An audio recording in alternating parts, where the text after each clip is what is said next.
Nzambe pona kokoma na kati ya esika oyo un espace oyo tozui pona makambo etali kosensibiliser communauté na biso na Dorcas TV. Merci na bandeko na biso bakosala mosala oyo. Ils ont aussi une pierre que nous apportons na kati ya mosala bakosala. Je crois que souvent toi nous ala mardi tozana na Congo Synthèse na 18h, samedi toza awa na Dorcas TV pour une émission na biso ya sika comme nango basango na biso oyo mtozola nanga cher balamoko directement tobandi émission na biso ya liboso tolingi ko bandango poni topesi basango na biso parce que tobando solo mingi makambo etali communauté na biso pour nous apporter, pour nous édifier, deux fois pour nous consoler, mitema batoué bukani, deux fois pour nous supporter, bandiko mususu na bakati ba problème bango na kopesa toli, bilo ndenge na ndenge. Deti na tosa l'émission oyo. Alors tolingi les sungi na yo, sambila pona biso surtout, c'est ça. Et puis vraiment mundela pe mingi pona Dorcas TV na bandiko ba osala musala. Baninga avant to kota l'émission na biso. Je crois que la communauté na biso tozui ba matanga belé lobi tozaki na matanga ya ndeko na biso neveu ya maman Marceline Congo Bololo tozalaki na cimetière wana ti tosisi toye place oyo esengai tokutana nde eloko elekaki lobi sango mosusu ezali ke lobi wana tosokaki kaka wana te tozalaki na bandeko oyo babengi catholique laïque na kati ya réunion kusolola makambo etali mboka na biso awa avant na kota na émission na biso vraiment profondément na biki tobongisi ndeko na biso Albert Mukendi matanga ezosalema na je crois na Bezota je me trompe pas ezakuna et puis et pas papa Kas souvent bato bazosanga na kuna famille zakuna ndaku kuna je crois que kaye zakuna pour nous supporter ndenge moko kaye eza et pas ya famille kaye ya communauté c'est OK de l'autre côté kaye ya bandeko oyo bayebiye malamu IDPS na bandeko musu basangani kaye musu zakuna vraiment nyonso mibali ezali sunga ezali na litomba penza pona yo Mukendi aza mutu oyo basali pe mingi faut tala côté malamu ya mutu c'est la meilleure des choses basali pe mingi ya malamu na kati ya communauté en tout cas kobosa na ete sunga ndengo ko sunga bino batu bozalaki na ye na kati ya masanga ba combattant batu ndenge na ndenge basali na zembo bayebie na pisa tout témoignage na ki nazalaki na ye mukula marche où ils allaient organiser kuna na l'église catholique na Ibiri nazalaki na iwana mukolo wana ndemu na monaki ya suka azib sangabi pastor nazala na besoin ti ngamu na kina sombeleti na ina pesi donc lingai blague minga bani ko blaguer belé en tout cas vraiment na tika na souvenir wana suka nazaki na yango jour wana donc vraiment azamutu asali mingi to kanisa kaye vraiment to perdre na makatité ils allaient très important. Merci bandeko. Je crois que awa émission oyo na yeko sala naza journaliste elo waliboso. Naza musali na Nzambe elo waliboso ya mbale nazali congolais ya misato nazali papa moko na kati ya communauté. Donc zonga ba anglais nyonso wana oyo occupé ko porter eloko moko comme pe nazali mobundeli. Donc j'apporte ma petite pierre il y a la kati ya communauté na biso naza journaliste naza odote vous comparez na odote le maman Marceline te na ba majepa na ba ndeko nyonso oyo yebi basala te naza journaliste na ba baina na ba jangi ke kamba te na salio bino nyonso tu naza pe odon dépositaire te mais nga naza musée donc là il faut pesa toli en tant que musée vraiment naza na besoin soutien na yo so mona sisi mission numéro de téléphone sur les alliés okopesa moi idée pour kosunga na likambo to kopesa idée na communauté sengeli to pesa na to sunga na donc ko zongote le quoi place moko to créer le moyo ko tiana ba attaque ya ko n'importe quoi té trop ça la ba view té moi je fais pas le travail de la communauté pour avoir beaucoup de views non je n'en ai même pas besoin on a besoin de moto à yoki c'est tout et ko yoka kaka té mais ko mettre en pratique le ko yoka c'est la meilleure des choses alors vraiment ya wana naza ko tala vraiment ndenge to banda awa na ko kendena na kati ya pona zo thème na biso ya lelo ndenge ni toko tonga une communauté forte efficace sous thème na biso ya ngwana mais kasi émission na biso basango na biso alors soki omoni oza libanda kota kambala mo soza wapi kota mbala mo kolanda moni tamu so to kola na batata na biso banoko na biso bato babokoli biso tozaki koyoka tolia ba mikolo c'était une bonne chose et ça que tokola tamu sous na respect na bobangi te yokola ki pe le ba bengi savoir vivre à notre époque na ba ko respecter mukolo na ba ko lo n'importe quoi te tamu kola lo bananga elonga ngeza na se na ba ki so na opesa mukolo mbote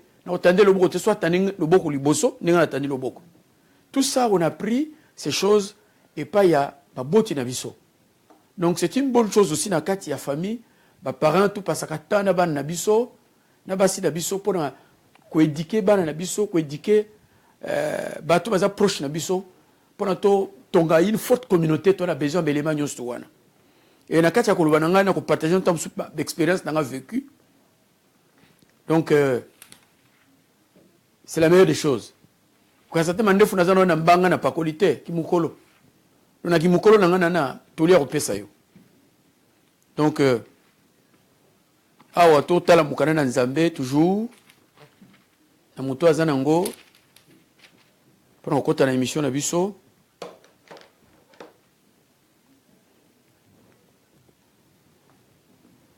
bakomi boy pour to soli kona communauté ni toko tonga une communauté forte efficace to na besoin nango mais to kabandeko yo dans kati ya mukana deuxième roi chapitre 6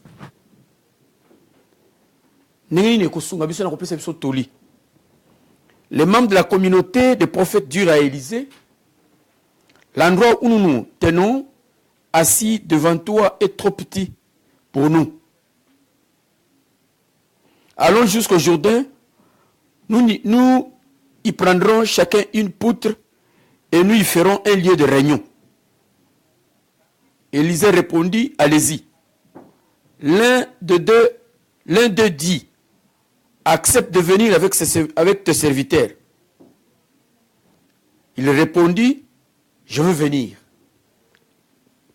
Il partit donc avec eux. Arrivé au Jourdain, ils coupèrent du bois, alors que l'un d'eux battait une poutre. Le fer de la hache tomba dans l'eau.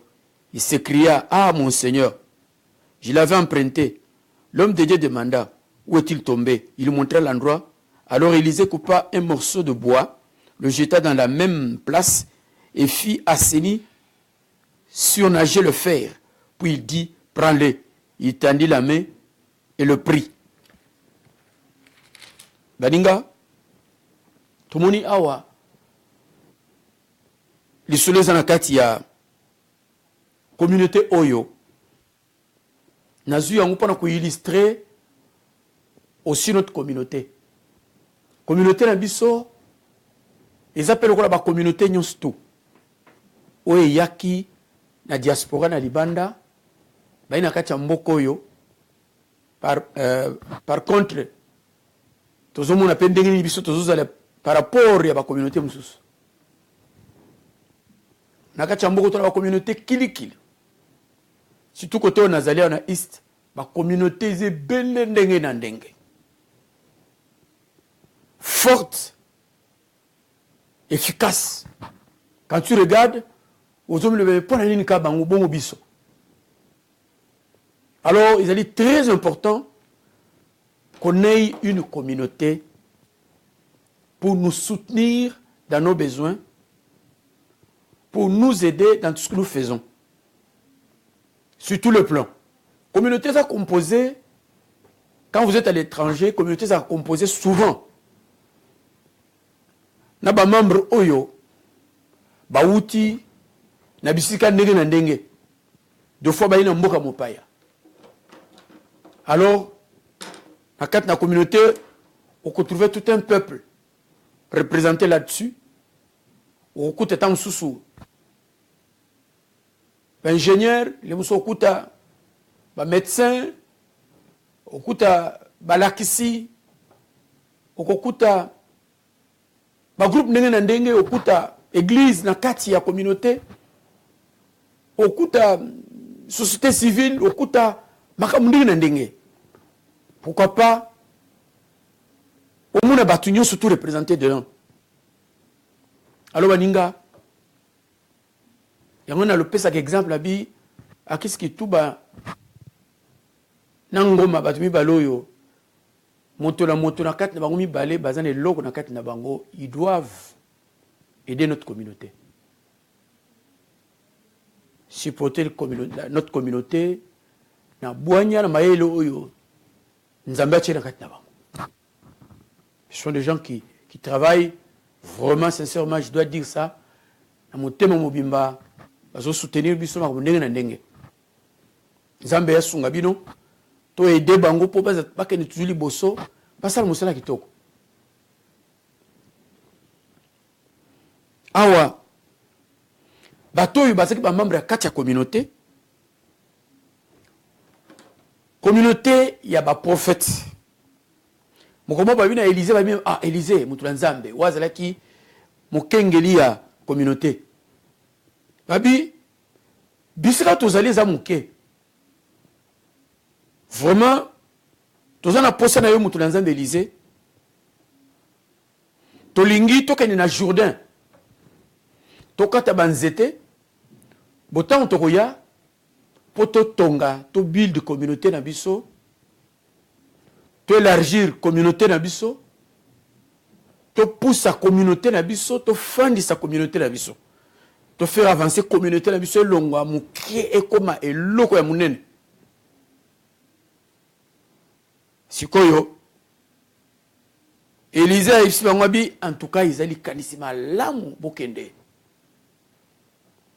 Mais moko na kati na bango ici bangabi te papa Élysée yaka na biso longo. Place tozo ke no kata banzete pour te élargir sikoyo communauté na biso to tonga ndako. Élysée pe aoki bongo alandi bango akena bango. Tamba komi na Jourdain bakati nzete tamba okata shoka obaze ko kata na ngon nzete moko na bango tanga zo kata nzete ko ina kati ya mai. L'air fer wane ko ina kati ya mai. Alors bien mutu na nzambe fero yo nazwaki yango na defaki yango. Onde nazo kata na nzete. Siko na osala nini? Akepa mutu na nzambe ko bisaki na bungisi ash. Mutu na nzambe biso kata nzete songolo yaka nango. Tama yina ngo abwaki yango likolo mai. Shoka ye ekutani na nzete kangami barango etomami likolo mai. C'était un miracle à remettre bango basali musala na bango bakati banzete pe baketo nga communauté na bango vraiment comme il le faut. Et loko nini na ko bana kati na histoire ola nanga vient avec beaucoup d'attention. Bato oy bavanda ke sikamoko ko sala musala. Peut-être ils ont eu le temps na kati ya petite communauté na bango. À un certain moment, bah écoute, tu fais que non. Toko zalaka nengi to zabongoti. Toko zala, to fanda kane to fandi boité. Et communauté na monsieur et ko zala na niveau ezaboité. Il faut tout ça là quelque chose. Baninga lelo yo, bisona bino, nous sommes venus avec peut-être nos enfants, ba mususu ba ina banate, ba musuba ko bota bana kana kati mboko yo. communauté aux alaki peut-être 10 000 les communes 20 30 40 et ainsi de suite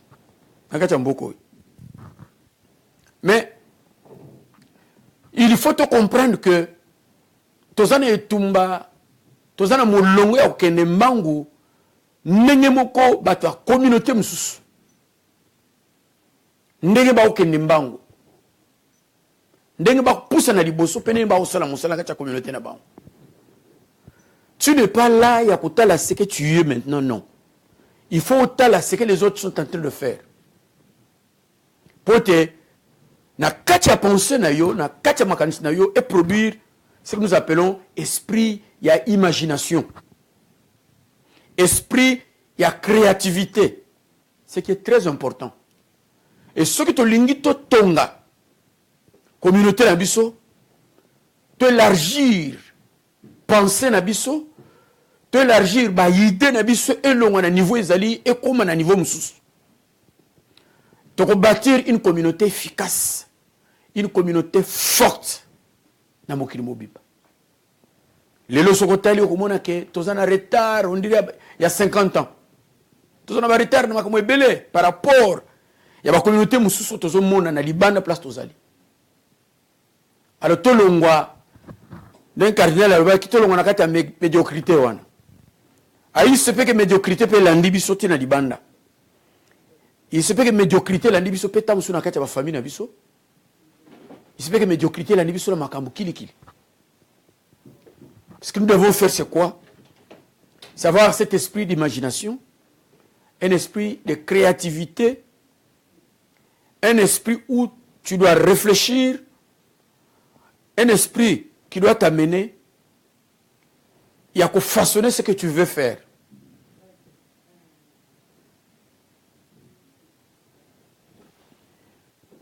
C'est vrai. Batu Oyo, vous savez, la communauté Moussoussou, ils auront difficulté pour nous et les pour nous. Parce que peuple, tant que bimi libanda mboka bokumi na mboka mopaya. Boyene batu bazana ba bato na batu ba bimi na ba clan na bango na ba tribu na bango na ba province na bango na ba idée ndenge na ndenge na ba imagination ndenge na ndenge na ba comportement ndenge na ndenge na bizale ndenge na ndenge. À chaque famille, à chaque tribu peut-être bato bazana ba façon bango se comporter. Bato bazana makambo na bango bala ba langage na bango façon bango ko zalela. Et les bato nyonso ba ko se trouver na pays étranger. Ba musupe ba longo na village directement azui avion akomia. Mususu alongwe na Bumba, mususu alongwe na Moneditu. Mususu alongwe na Lubero kuda, mususu alongwe na Moneditu, mususu alongwe na Kamina, brrr, poteau direct. Bon, peut-être ils ont makamususu ya malamu wa yebi. Mais makamususu pa yebité. Au moins la père na avance na makamususu comme kakoza na avance te kakoza na retard makamususu. Mais tant que na kati mboko yo lisanga baninga communauté na biso et c'est tout ça l'effort. Mais ils ont battu belé balingi eloko ce que nous appelons statico. Ndenge nazali na lingi na tika la bongo na avancer te na la bongo. Cela veut dire il pousse pas ses idées à raisonner sur les choses qui peuvent faire avancer sa communauté. Donc il est toujours là. C'est ça le statico. Il n'avance pas. Il a besoin de. Il ne veut même pas écouter. Bateau bako il est na idée que tout que ne liboso pour réussir toute la communauté la biso. Donc c'est très important. Mais yo, tu dois être comme le fils de prophète. Bah fils de prophète. Bah préférer qui staticoté. Ils ont préféré élargir leur vision. Ils ont préféré aller de l'avant. Ils ont préféré agrandir leur communauté. Ça veut dire que agrandir la communauté quand nous apportons notre pierre de construction, quand nous venons, na ikanisio za nakati na biso na ideo za nakati na yo na mayelo za nakati na yo pona kotonga. Vous savez que Dieu bénit un peuple qui progresse. Hein? Au lieu d'être stagnant des Mozali, Mais Nzambe alingaka ko bénir peuple oyo, alingaka ko progresser, alingaka ko avancer, alingaka ko sala percer. Nzambe alinga peuple abongo. Nzambe alingi tango yozo progresser. Nzambe alingi communauté za ko progresser. Cela veut dire nous, les parents, bana na biso, basali Nzambe d'église, ozo composer communauté na biso na kati ya libanda na UK, politiciens, tous ces gens-là qui composent notre communauté, journalistes, Batouana, to meka ko mata dimension, to longwana na bomwana, qu'est-ce que nous appelons hein? Bomwana na kati makambo yezani. Tant tozo sala makambo longo banité. Parce que les loyo, biso ata diaspora, c'est supposé qu'un jour to kozonga na mboka na biso. Tozo ba wafokum pour tout. Nous allons rentrer un jour na mboka. Et quand tu rentres, qu'est-ce que tu vas mener? Oh, il y a bien. Pendant que tu étais dans la diaspora na libanda, et l'eau qu'on nous maintenant qui pendant que tonga communauté na yo, yo kana munokono toujours. Communauté to bonga karate. Tozaga boning tozali boy. Mais qu'est-ce que toi tu penses? Ouais que quoi mener un changement. Balobi que bano balobi place toza ezamu kemingi. Ils trop étroite. To changer yango. Montuna Nzambe, to kende. Développer sens na yo, c'est ça politicien. Il y a concevoir politique quand tu es à l'extérieur ici. Quoi agir tel que la politique à Libanda te. Quoi agir tel que la la politique à Libanda on dirait dans un village. Mais yo, c'est supposé que chaque jour tu regardes à la télévision, tu vois ce qui se passe dans la politique anglaise ici. Comment est-ce qu'ils discutent sur la politique de leur pays? Quels sont les arguments où ils avancent dans leur réunion? Tu es en Belgique, tu es en France, tu es partout là où tu es. C'est supposé que tu vois ce qui se passe en politique. La même chose sur le plan religieux. Na mbokoyo, ils en ont pas musulmans, ils en ont pas musulmans, ils en ont pas église ndenge na ndenge, ils en ont pas baptiste, ils en ont pas église de réveil, il y a pas mboka ndenge na ndenge. Nini batu oyo bako bâtir communauté na bango. Zona nous communauté la biso ya ba congolais na kati mboko oyo. Bozana salle. Mais jour papa kasa okanga salle na yesiko. Où est-ce que vous allez partir? Pendant qu'on célébrait, on nous supposons mango, ou nous besoin pendant qu'on célébrait. Boké de wapi. Vous devez penser à ça.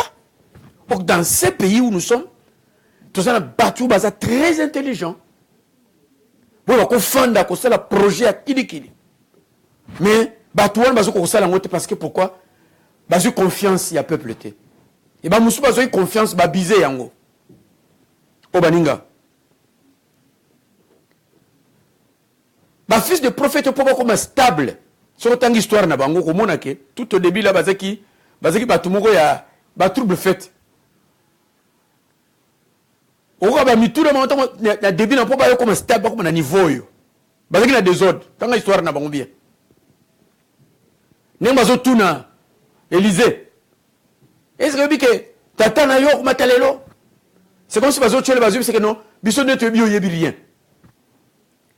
mais tant que bavandi kati ya communauté na bango, ils sont devenus stables. Oui, ce qui nous est arrivé aujourd'hui, nos faiblesses, babolembu na biso, ba ignorance na biso, ba médiocrité na biso, tout ce qui n'était pas bon dans notre communauté, ça nous aide maintenant à bâtir une forte communauté. Il y a de ces gens-là qui te disent, moi je suis en Angleterre, je fais 30 ans.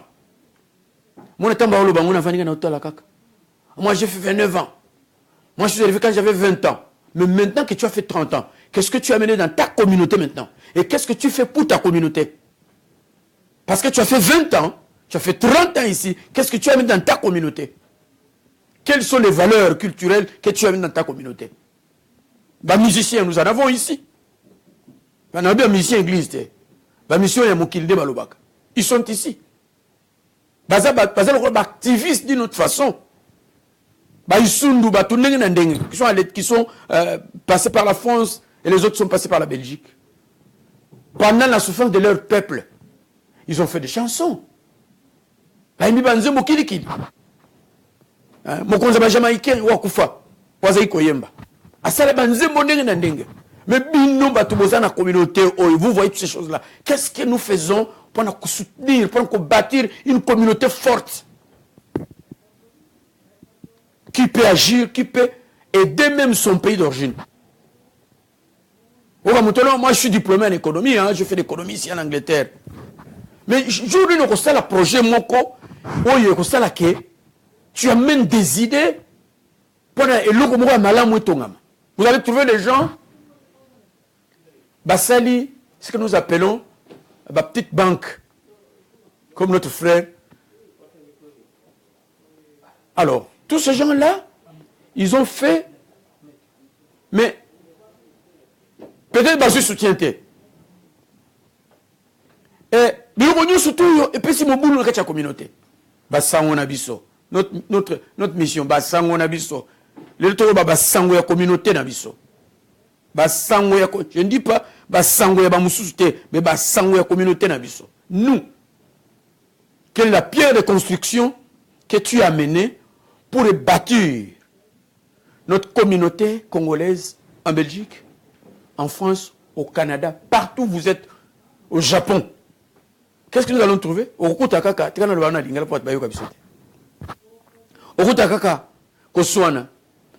as libanga koswana, ya se diviser, ya se critiquer, mutalamuki na tongo na sukona munoko, sukona na munoko na yo liboso. Mono mutokoti alebano sa live. Mais ba norme ya makambo ya ko sala ba live. La communication. Il y a des choses qu'on ne doit pas dire. Ils ont un comportement faux en autant on vend du bosso à bateau. Ils ont un langage faux ça là. Ils ont un makambo ni yobi ke soko na lobi boye ko sala ni. Les autres va la kaka ba view. Mon ba view là, ba view côté combien? Et combien ba view côté? Mais c'est pas ça. Mutoni ko soni sabatu na ba live na ibanda tongo tibutu okupe mate. Banzungu zozi kanandaku. Bandamu zozi kalikolo ba live. Tu dois faire et loko yomonike ou ko apporter la pierre et la construction de la communauté. Ne fais pas parce que les autres sont en train de faire quelque chose. Ne dis pas parce que les autres sont en train de dire quelque chose. Mais fais ce qu'il te semble facile à faire pour apporter la pierre de construction pour construire notre communauté ici en Angleterre. Ce qui est très important.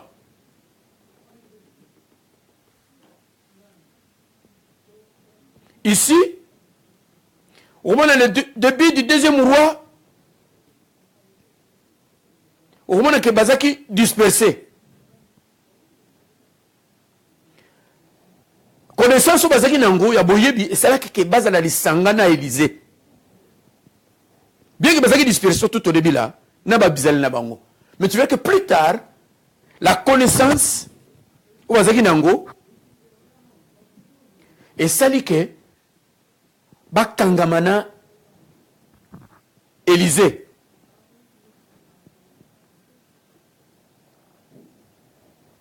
Bakangami na ye, titi batonga. Nini, comment on dit ça? Batonga communauté na bango. Bakangami na Motoranzambe.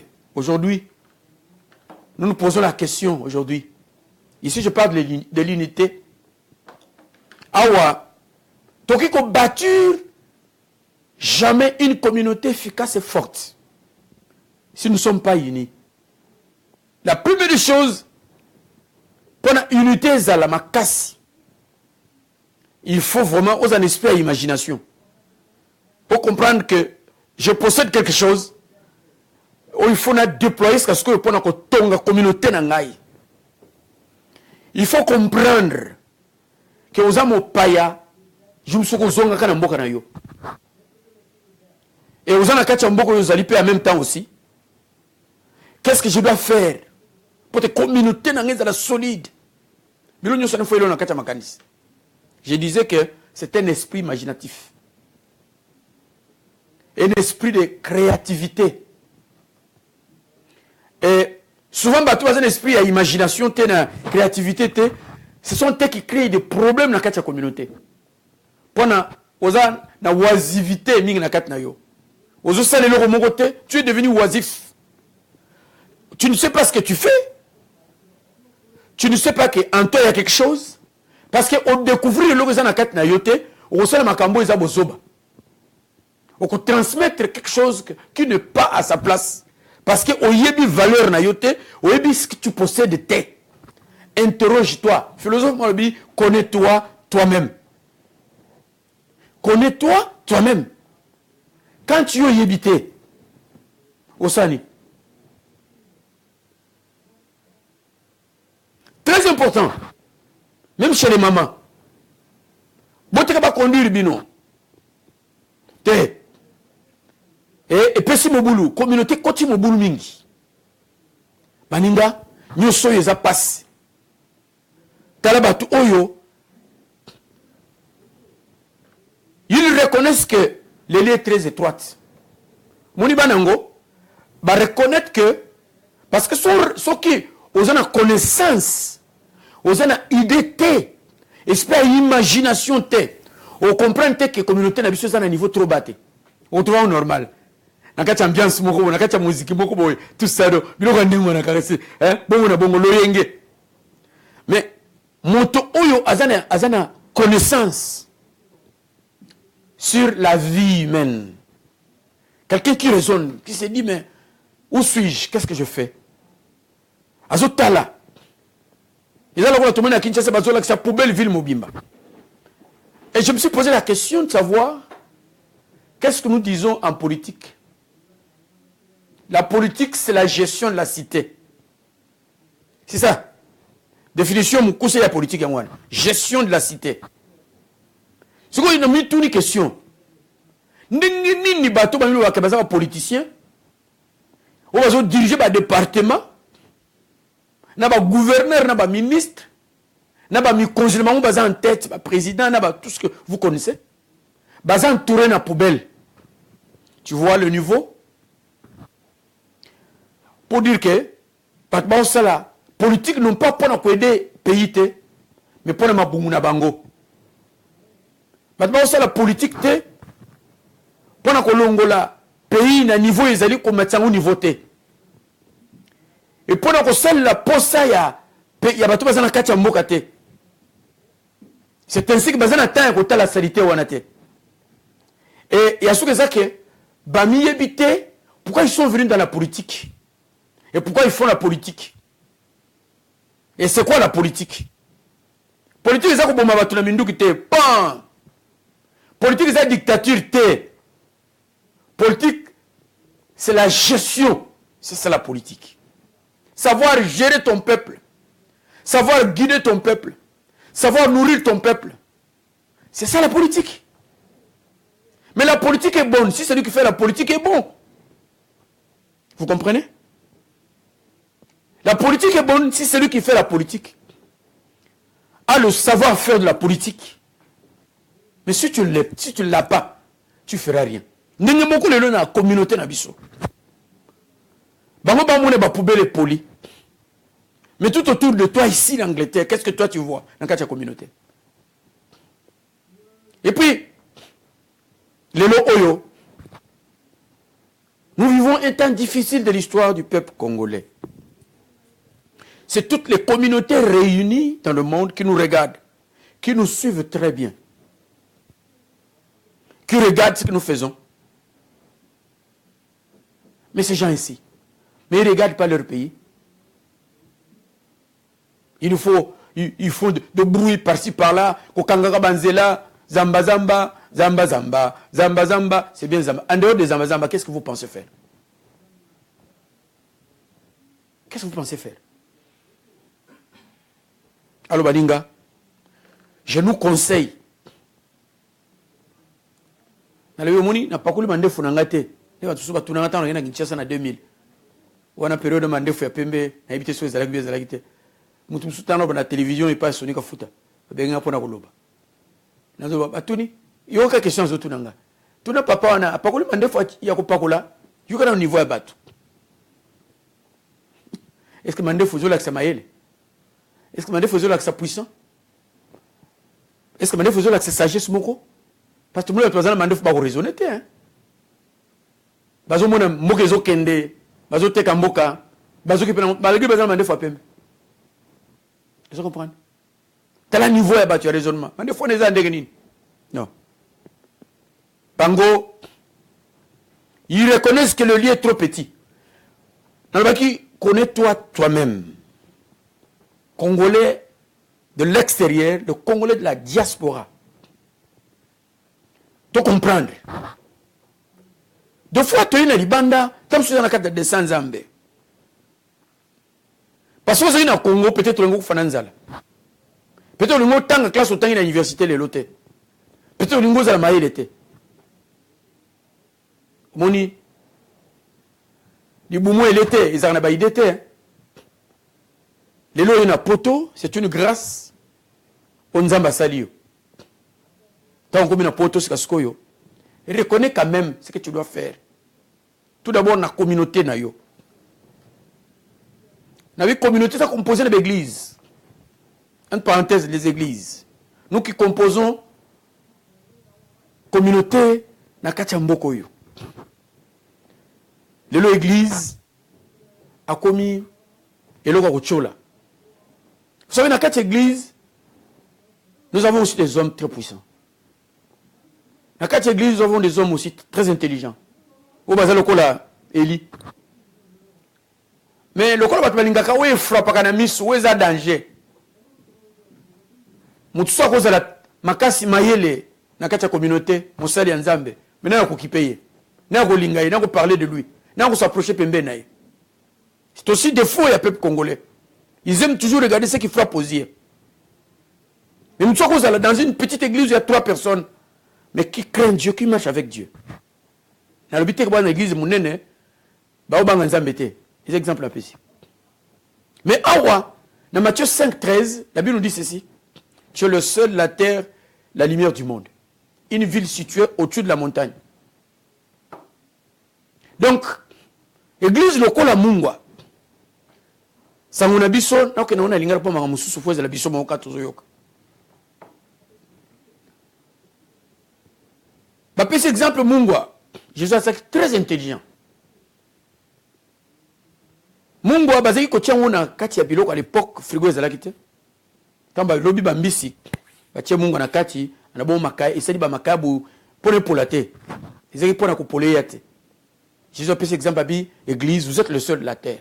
Ça veut dire place ko les ali, tant que l'église a zo comme na milieu wana, ko les aussi là. Est-ce que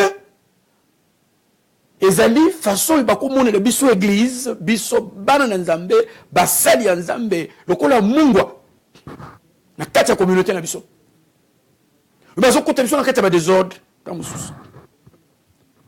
So ba koti mutu na kwe moko mabe, batangi mutu mbala misatu, ba koti mutu na Nzambe.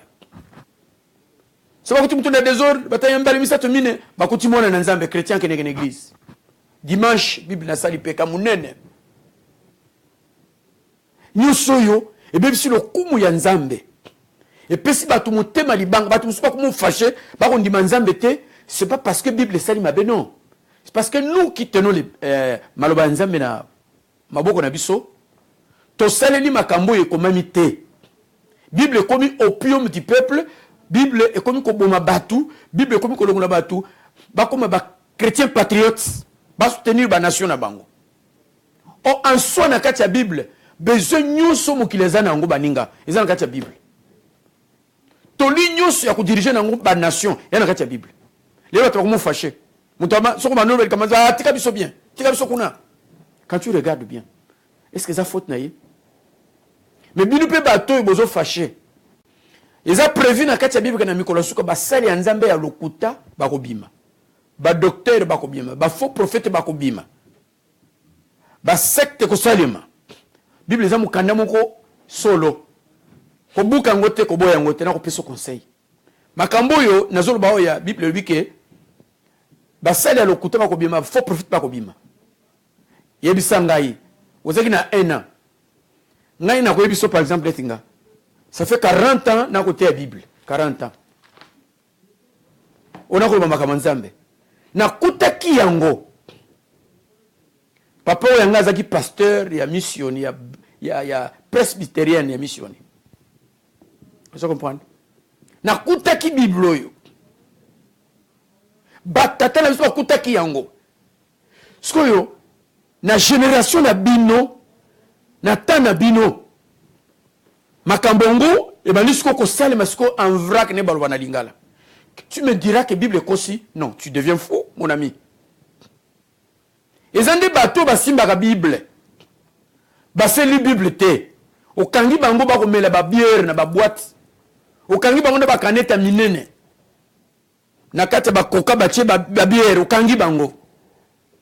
Okangi bango na basi ya batu na mibali ya batu. Ba bebisi lokumu ya batu na nzambe na kata ya communauté. Biloko nyuso sikoyo. Le cola au discerné au fâché. Oui, pour nous comprendre, les faux serviteurs de Dieu, les fausses églises, on reconnaîtra l'arbre par son fruit. Vous avez besoin d'un discernement. C'est lui qui donne le discernement, c'est quoi? C'est le Saint-Esprit. Ça, c'est un. De deux, vous avez besoin de connaissance. Pour yiba kukanga muyibi, il faut yiba nengeni nya yibaka. Oui, la Bible est l'obéni na place wana. Tant où il y a bandi, il y a déjà mais tala na kati ya communauté na biso. Tolinga katos à l'enseigner, mais tolinga katos à la prêcher. Je disais que prêcher et enseigner, ce sont deux choses différentes. Prêcher, c'est proclamer.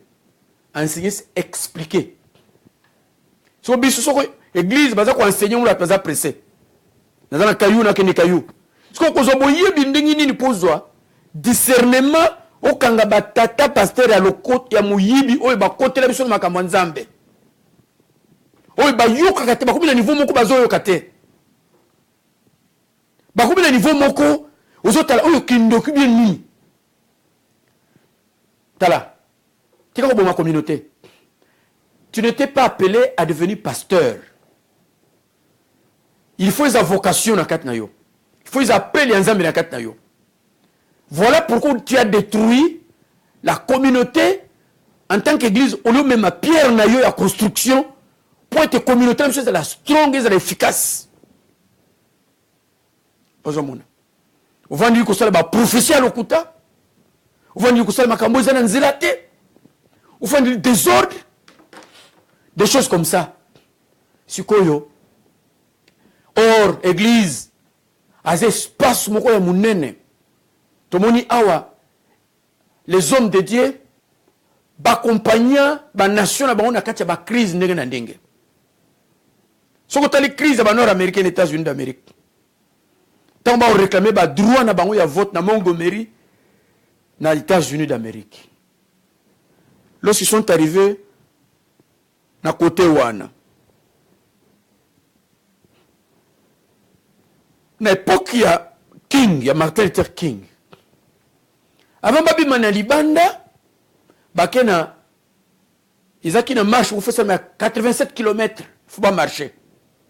Ba revendiquer droit à vote na Montgomery, na Virginie. Bandeko, mais banani bazaki na bango pour ko édifier bango, ko consoler mitema na bango parce que bazaki ko boma bango, ko beta bango, ko détruire bango. Ba vandi la kati na bango ba bi non. Avant que de marcher mbaloyo, il faut to benga basali ya Nzambe. Pour to que basali ya Nzambe bazana bwanya. Est-ce que basali na Nzambe ya Montgomery ba bengi Martin Luther King na Atlanta. Martin Luther King azana moi et le beni moko boye Nzambe apesa ye. Ou qu'on révolte mitema bato et qu'on booste bato na kati ya foi na bango et qu'on faire marcher bato et qu'on bisa na kati ya balabala. Moni bato balongo na Afrique. Baken Amérique. Bonzambe c'est qui toujours na bango. Les lobbies sont pendés comme koto ena bino ba pasteur. Nous sommes venus avec eux. Vous nous accompagnez à l'extérieur de ce pays Congo et nous sommes avec vous et nous avons pleinement confiance. Donc on a le kola mon dimine kati communauté membre de la communauté. Toyakina bino parce que tant toyina kati mboko yo. Tokoti église. Tokoti pasteur Tito. Tokoti pasteur apôtre GG. Tokoti pasteur Maps. Tokoti ba pasteur ndenge na kati mboko yo. qui nous ont accompagnés. Au début là, c'est que Nzambe a dit que le peuple est toujours té. Surtout le peuple Congo, où il peuple à Bilaka, peuple à promesse de Dieu. Un peuple choisi. Dieu merci. Babenga na Bruxelles pour que nous expliquer ma kambuya. Nengi Congo et Ponami, yako kamu. Problème ils ont été token là-bas on kuna. Nzamba kusula biso. Conférence moko munene za kuna sozo occasion. Katia kende kuna tokena biso. Si tout bana action ebi, bande ko action emi, boza na biso longo, to sengi le sambo pour te toke no sala musala wana, te expliquer comment est-ce que Nzambe misu des kona Congo. Alors balinga rôle l'église na katia communauté. Être le seul mungwa pe moi. Moi et yaka ko éclairer place moli les alliés. Place ma soumu les alliés tant moi ekoti. Place ma bezali. Tant mungo yeko polesili. Est-ce que notre communauté a quoi espérer un jour que l'église il faut meloko mo kitoko. Problème c'est quoi? Bino ba tubo koli na poto. Eza na place mo la Kinshasa ba benga Rwakadingi. Na zando munene na droite na Rwakadingi balabala wana nyos ba benga Rwakadingi. Gauche droite balabala wana. Tant to kokola to le ka place wana. To ko mona ba prophète. Ya mulili ya Satana. Ba osala ba nyoka, ba otanga maboko abatu tout ça. Tant mo pepe réveiller. Ba to na nyusu tout buba kimba koti ba komba sala na Nzambe. Alors ba to na pe ba komba sala na Nzambe, ba musu pe ba voyager ba ye na poto. Tant ba komi na poto. Ba musu pe autant dans la théologie hein.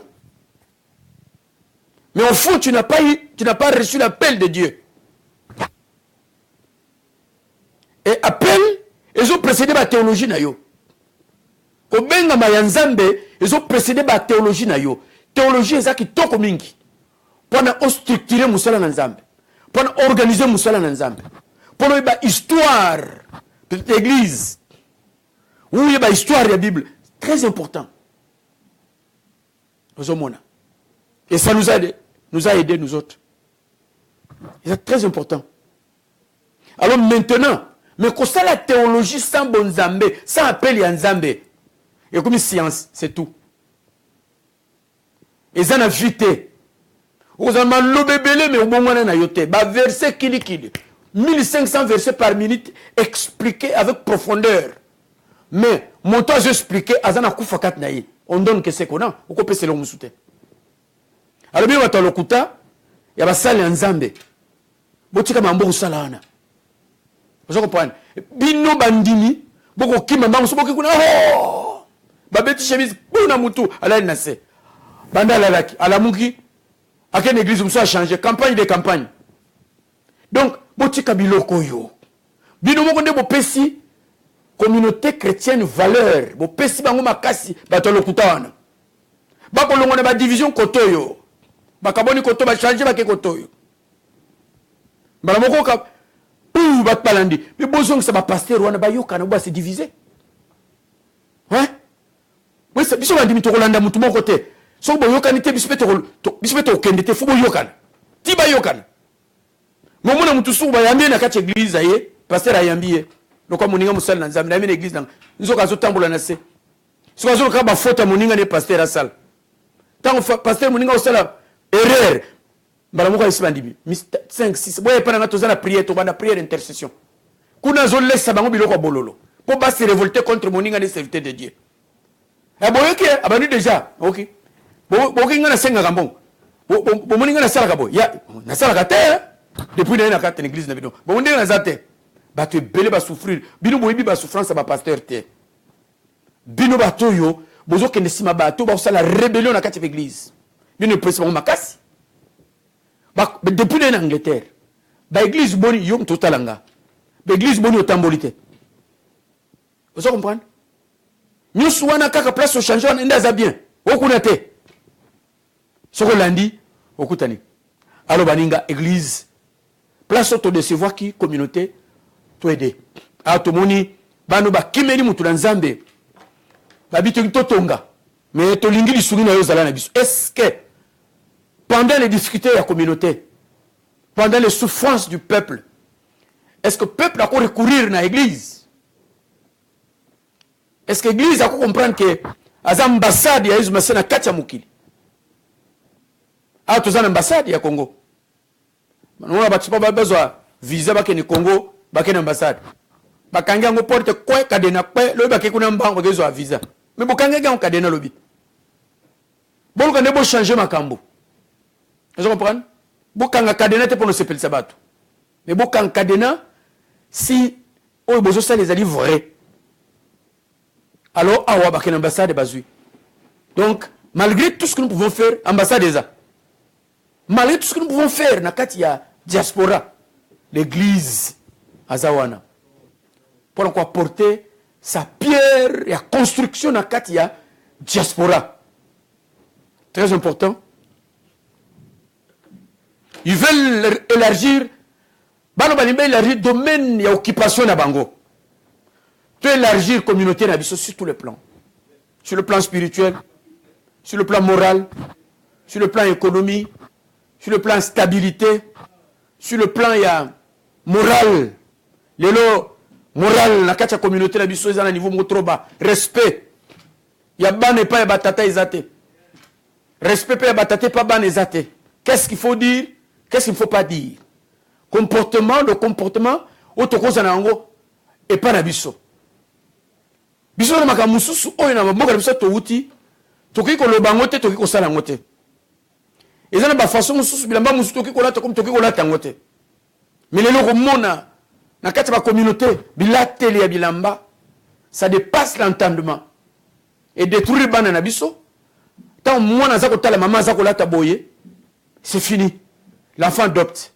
L'enfant qui vit dans un milieu où le parent, entre bango bazako se respecter, qui se chamaille chaque jour, dans le couloir, dans le corridor, qui se disent n'importe quoi, l'enfant qui grandit dans un milieu comme ça, à son tour, tant qu'on comme en moto, à quelle école, dans la classe, à baniko sonne na son école.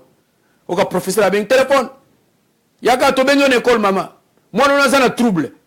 Ozongo na no bano beta mwana, mais yo, il faut mitala na kati ya mwana.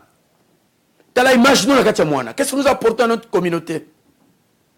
Entre biso na biso. Entre ma papa, kote ba papa mikolo. Ba kolanda bana batu ya basi ya mike. Bana ba tala miso. Miso ko kufo pamba. Na katia bis. Ta kote na mwana. Mwana yebi ke papa oyo aza papa ya kingani. Aza papa moko boba yaka na ndako na biso. Papa oyo na mona ke boye. Namona ke na marche, namona ke boy, namona ke place bon. Moi na zo peso respect. Ah, papa bonjour. Hein? Papa bonjour. Hein? Yoko na ozotala ka mwana bato. Botika makambo yo. Ah ben ces choses là, ils ont détruit communauté. Vous comprenez? Non. So muto ina marche, mama ina marche. À moi si noté. Oké na marche pour nous la basi abatute. Oké na marche pour nous Olanda basi abatute. Soit une chose à marcher de la strong, tu es tout ça là. Tu élargis le domaine nabiso, une bonne attitude. Vous savez na bango, ils n'ont pas voulu rester. Ils n'ont pas voulu rester sans rien faire, ces jeunes gens. Attitude de bango balinga ki kotikala, sans que basa eloko mokote, balinga ko sala. Qu'est-ce que toi tu fais pour ta communauté? Olo fingaka, olo tcholaka, olo ba n'importe quoi, ozo salani. Qu'est-ce que tu apportes dans ta communauté? Qu'est-ce que tu apportes dans ta communauté en France, à Paris, là où tu es? Vous êtes à Manchester, vous êtes partout. Dans la communauté, ça ensemble d'église, la société civile, toutes ces choses-là, tous les avocats, tous les surtout dans la communauté. Donc, apportons ce que nous pouvons apporter. Oh, bien, c'est CCUK. Société civile. Papa Ngoma. Ndeko na biso ya CCUK. Akis Kituba. Bandeko. Bossa la kapé réunion bino na bino. Ba leader na katia communauté. C'est très important. Nous sommes dans le temps de la crise. Tala bana oyo ba kangami elongo na mutu nzambe. Pono les lois sont bic. Tokuta na pona to sur le biso ba sala na nzambe. Okobenga téléphone. Oui, je viens musée. Oui, je viens musée, je viens. Aroyate sabotage. Sabotika biloko oyo. Botika médiocrité. Faites quelque chose où ils ont une dimension en serviteur de Dieu, dimension il y a un avocat, dimension un médecin na kati ya communauté, dimension ya mutoyo teacher na kati ya communauté na biso. Tango bengi boya bat makoya ka retard na ba fête. Mona muto ya bombe retard. O bandeko toteka ko tonga communauté bat ba bombaka. Ya ka 20 problème zate. Tika retard, concert ya musique bat makoya retard. Biloko nyoso oyo. Batu oyo Pierre libanga na bango bazali kokata nango ekoyi tamba okata et donc bazali kokata nango c'était zaki nini pour couper les arbres ils avaient besoin d'une certaine énergie nécessaire pour défricher un terrain pour y habiter. C'est-à-dire tu as besoin de l'énergie spirituelle, tu as besoin de la puissance, tu as besoin de la force, tu as besoin de talent, de dons, capacité. Les moyens où ils ont bâti na kat na yo pour utiliser au kata, n'est-ce pas basé au kata, pas basé na choka. Na bi choka ils ont nini, ils ont énergie na yo pour être tout build de communauté. C'est une puissance où ils nous sont en côté. C'est une force, c'est un talent. Na kat la communauté, tu as un talent mon côté. Vous comprenez? Ba talent mon côté. Mususu azope sa mayele me ba mona ite. Nazo exemple na ngande na za. Na bani koloba makambo ya Congo depuis 40 ans. Mona na NFC moi je suis fatigué. Na osa soute be lobi ya moninga nazo sala. Donc, ezali loko ezana kati nzamba tia yango bongo. Est-ce que mutu sa zone di mapo ayoka makambo passé d'année zone au na Congo? Ou bien ya lingo l'aksani? Mususu bazana loko bien na kati ya communauté. Na domaine oyo nga passé d'année na éviter. Est-ce que nga passé d'année zone di maye? Est-ce que to zone di maye na kati ya communauté na biso quand il y a une personne qui a les capacités, qui a les dons, qui a les talents, qui a l'énergie de faire quelque chose? Aya linga l'aksani. On est battu comme tout cas. Na milliers ya bana na nzambe. Na milliers de communautés yango moko. Tozo di manate. Mais to kondi bana mukolo nini? Timboke zo kokende. Bato ba bunisa bino, ba bunisa biso, ba yebi ke bato yo ba fande sika moko te. Bato mboko yo, Angleterre za mboko yo, tout se décide ici. Mais soki tant ba kotala biso. Ba mona kaka zamba zamba. Ba on a kaka trouble? Non. Bandeko ba combattant. Bandeko ba sali en Nzambe. Ba maman, ba frère. Ba parti politique, tout, nous tous ensemble. Pour comprendre que mouton nazo boya ko posséder le komoko bien ko sungangai. Mais nazo boya ye. Un jour moko, c'est une petite histoire. Zaché na Ligue 19 aza mukuse. Ayebani na mboka na bango. Ayoki sans que Jésus-Christ a passé liboso. Oui Jésus, c'est grave. So azo le kabanzu na banzi zako zika. Zacha ki sangwa na bina osala nini? A comme place ba tu full ba ozela Jésus. Kwa pesa mateya. Ba mo nzete moko comme na 5 mots les qui place wana. Aye a telemi na matala matate. Moi je crois que zeta 5 mots nzamba batela ki yango. Banji ba bat ba kata yango te parce que nzamba avec mukolo moko zacha ko matali kolana zeta 5 mots. Zacha mati pas Jésus amoni abikita. Alors même on m'a dit on m'a instrument où a memi zaché. Mutu so boye na kati ya communauté. Ozo linga été. Jour yo ko mama bola, mutu na ko ma riche. Jour ko za la faible, mutu na ko ma puissant. Ozo boye ele parce que ozo pela ba yebio. Mais éviter lobby. Toni mana, comprendre capacité nzete zakina rôle faut jouer. Heureusement que baba teleka. Je crois que chaque fois que les gens venaient pour na kata yango Nzamba zo batiti kingla nzete poza cha komata. Obi combien de temps Nzambe a tie passé dani pembe na yo? A tie passé Tito pembe na yo? A tie kiski tuba pembe na yo, a tie ngombo pembe na yo? A tie odo polo ba makambu boye. Nima monina oza pembe na yo. Ndima capacité tondi mana baninga tobi mana kati ya boloko wana. Et sa prison qui nous empêche, frein ya peuple congolais, pour la réussite de Makambu ya Congo, et ça dans le cœur, bon di melangai. Basango nabiso. Basango nabiso. Nous devons changer notre façon de concevoir. Nous devons changer notre façon de voir les choses. Donc, Baninga, Lelo, eza bandeli ya mission na biso awa na ke musika mais bana oyo faire de la hache quoi na kati ya mai baninga le fleuve engloutit l'outil de travail bana bakoti na kati ya crise bake pa mutla nzambe oh nini wana ekatele quoi na kati ya mai on y rôle toujours l'église qu'on peut sa solution peuple azotambola yemoko na malili na marche awa yo zate bana no bako tunu mais papa mais toi tu es congolais non oyem sa bango nini papa oke marche te oyem sa bango nini mboka na yo ils souffrir bat bako marcher yo bino bamba l'acceni na makamna bango wana o baninga bino pe ba chrétien tous on a besoin ba chrétien patriotes avant to kota na royaume ya Nzambe toi na nous ba chrétien patriotes ya Congo. Ça veut dire nous devons sentir, nous devons voir, tout sentir souffrance du peuple.